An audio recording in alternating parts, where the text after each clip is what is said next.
Kaixo, ongi etorria.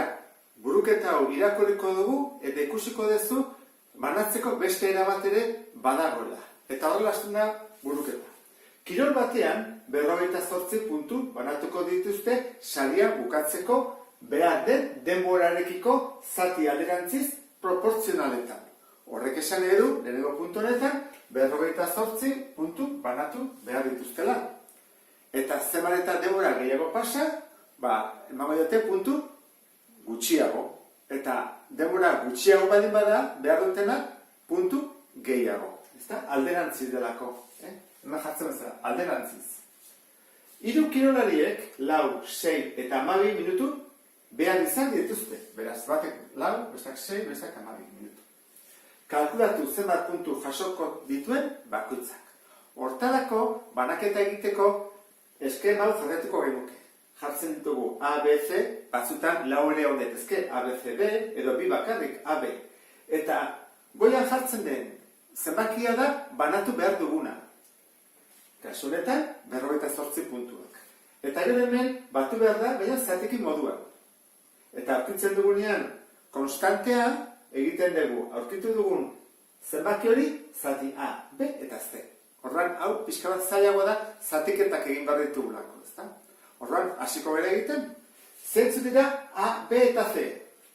Badira, kirolariak, lehenengo kirolaria, bigarren kirolaria, eta hirugarren kirolaria. Eta lehenengoak pasatzen ditu, 4 minutu, bigarrenak 6 minutu, eta horrengoak 12 minutu. Nola esan dugun, zenbat eta denbora gutxiago pasa, puntu gehiago eman bardezkiogula, horrek esan edu, honek lortuko ditula puntu gehien, eta honek puntu gutxien.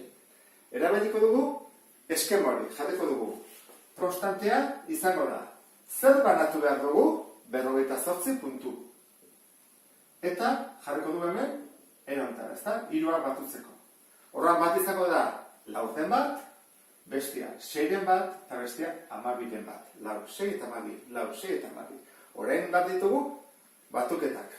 4 bat, 6 bat eta 12 bat. Zein da MKT? 12, ezta? 4, 8, 12, 6, 12. Horra izango nuke. 58, eta hemen, hiruak 12ekin. 12, 12, eta 12. Eta nola egiten da hori? Gogoratu zaitezte. 12, zati 4, 3, bider bat, 3. 12, zati 6, 2, bider bat, 2. 12, zati 12 bat, beraz, bat. Eta hemen, batuketak egin daitezke izendatzailea berdina dutenean.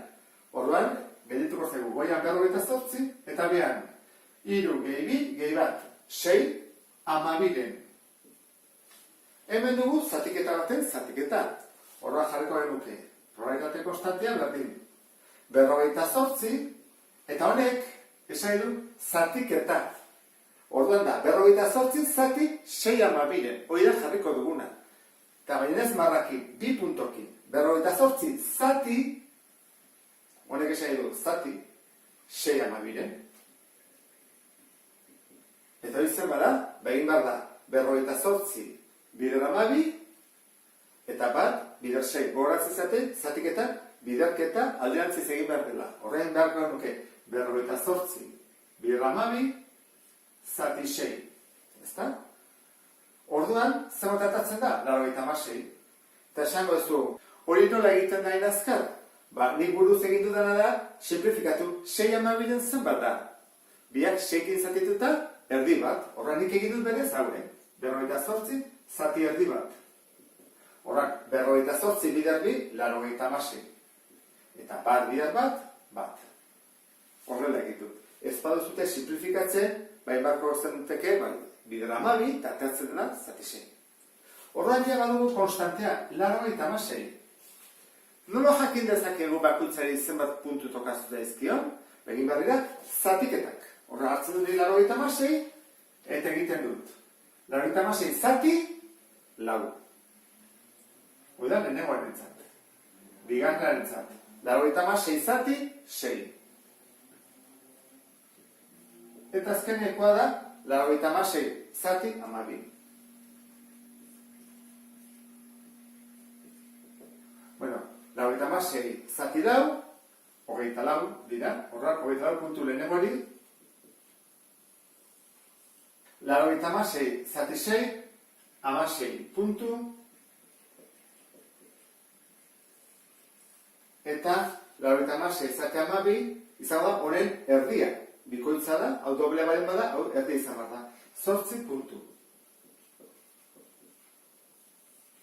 Guazen ikustea, gazpera ondo egin dugun. Batu behar dugu ezta, 10 balgurako 48 puntu. Beraz 48 puntu banatu ditugu, 4 minutu duenari 24 puntu gehiena, eta 12 minutu pasade duenari 8 puntu besterik ez. Gogoratu zaitezte beraz, banaketa alderantziz egin behar denean, eskema hau jarraitzen. Baina normalean, proportzionaltasun zuzena izaten da. Eta erabili beharko genuke aurrez ikusi dugun eskema hori. Ondo izan, beste bat arte, agur.